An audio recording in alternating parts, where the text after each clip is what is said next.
What is cervical radiculopathy and what causes it? Cervical radiculopathy means it is the pinching of the nerve in the neck because of any conditions, degenerative or trauma, or due to herniated discs. So any degenerative condition, generally we call it a cervical spondylitis or cervical spondylosis, causes pinching of the nerve in the neck, which supplies to our hand, arms, and anterior part of the chest and the neck.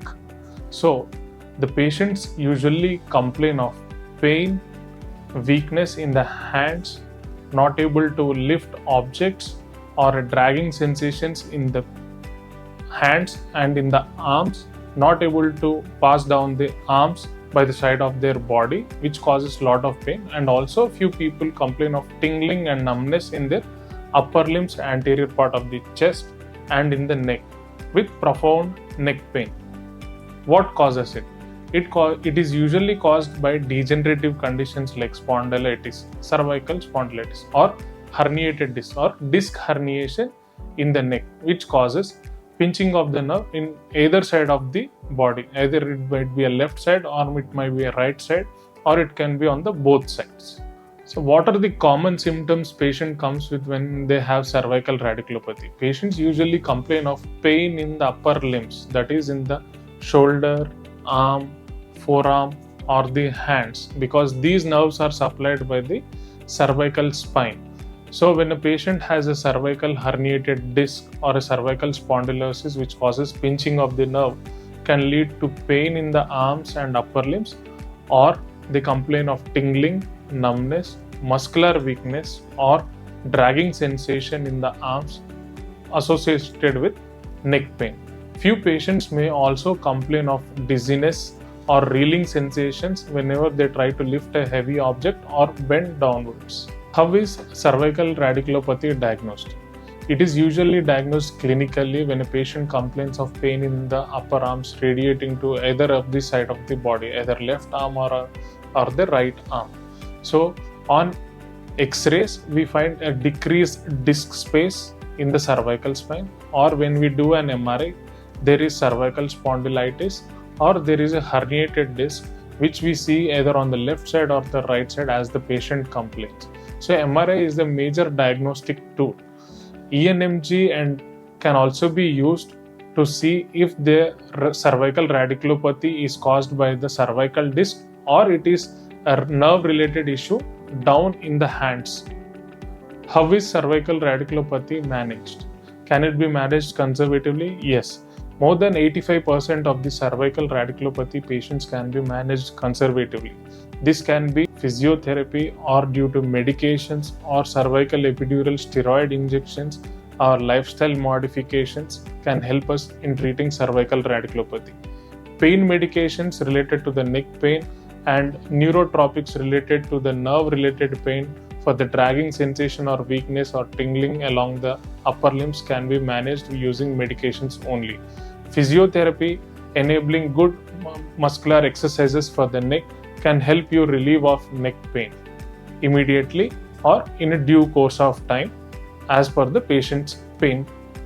Cervical epidural steroid injections can also be a modality of treatment for cervical radiculopathy if patient has acute radiculopathy symptoms.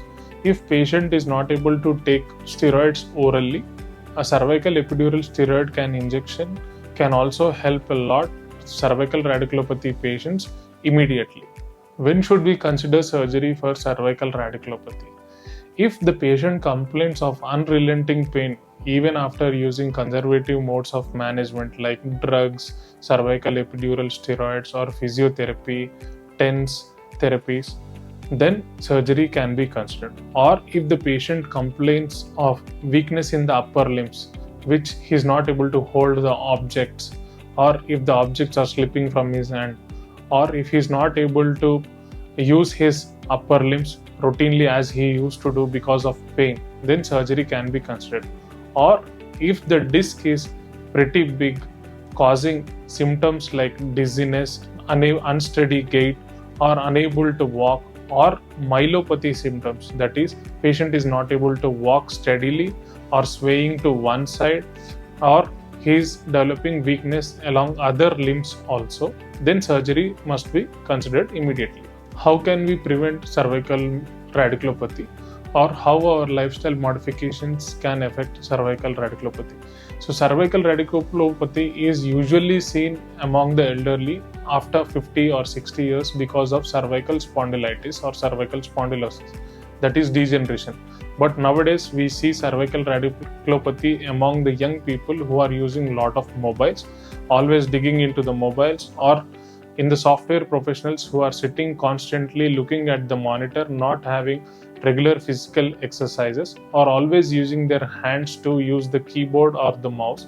There is a lot of tension in the cervical spine, causing cervical muscle spasm and also resulting in high pressures in the cervical disc, leading to cervical radiculopathy.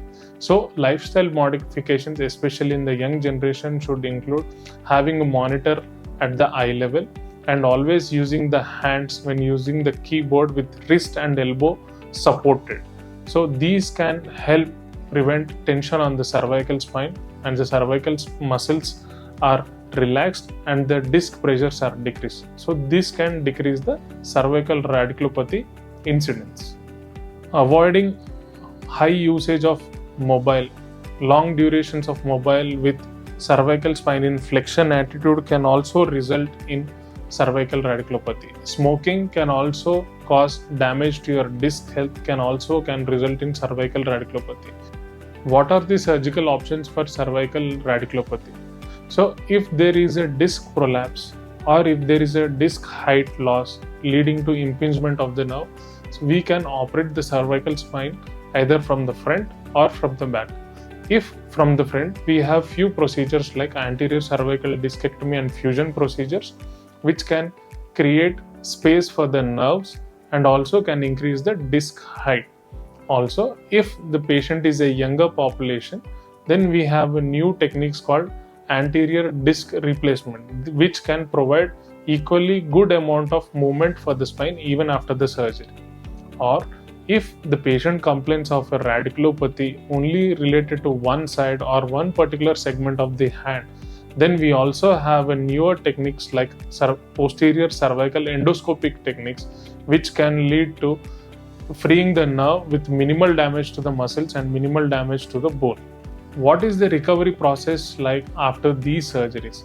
The patient can get their cervical spine surgeries as a daycare procedures. They can get the surgery done in a single day and get discharged if they feel okay after the surgery, or at the maximum within 24 hours after the surgery. The patients will be able to do their normal routine work after the surgery within 24 hours.